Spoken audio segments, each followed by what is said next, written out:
Hi. Assalamu alaikum warahmatullahi wabarakatuh. Yes. My name is Zaini, and I would like to ask one question regarding about the Bible and the Quran itself. Which is, can you prove in the Bible and the Quran, which is in the Quran it says that you should say that Islam is a religion of peace. So why Allah saying that He kills the Jews itself, whereas in the Bible it doesn't state it that it kills the Arabs, for instance. So that's my question.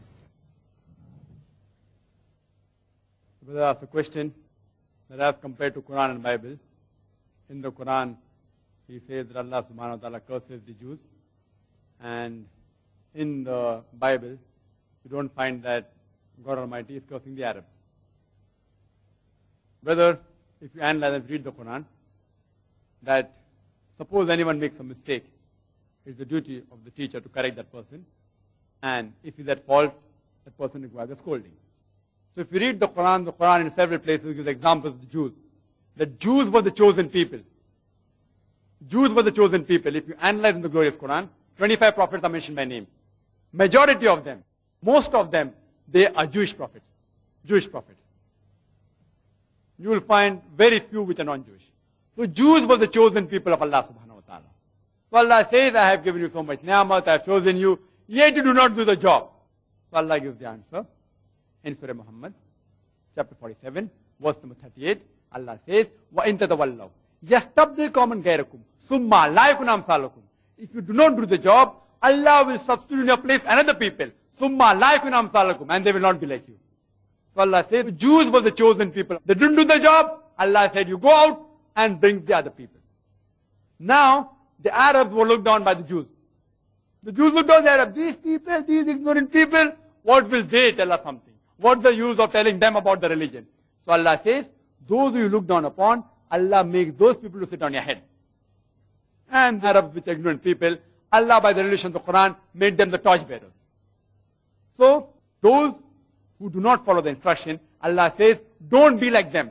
Allah says, woe to the scandalmonger. Allah doesn't only curses the Jews, Allah curses all the people who are wrong. Like for example, Surah Humazah, chapter 104, verse number 1. وَيْلُلْ لِكُلِّ هُمَزَةٍ لُمَزَةٍ. Woe to every kind of scandalmonger and backbiter, irrespective of whichever religion he follows. Even if he's so-called Muslim, if he backbites, Allah says, woe to them, curse them. Anyone who doesn't follow Allah's commandment, abstains and goes against Allah's commandment, Allah doesn't like them. The question is, why didn't God Almighty in the Bible curse the Arabs?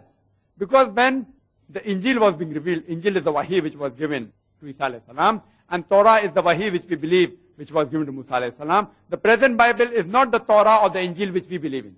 It's not in original form. But whatever form it's in, yet at that time, the Arabs were not the chosen people. So when Arabs were not the chosen people, how can he curse them? How can God curse them? For example, I'm a teacher, and I've taught 100 people, of people living in Bombay, and suppose, if you don't know subject well, how can I come and curse the Singaporeans? You are not those people who are attending my class. So similarly, Allah chooses the Jews. So when He has chosen the Jews at that time, the Arabs were not the chosen people. So the question of Allah subhanahu wa ta'ala cursing them doesn't arise. But otherwise in the Bible, Allah curses many other people who have done wrong. Hope that answers the question.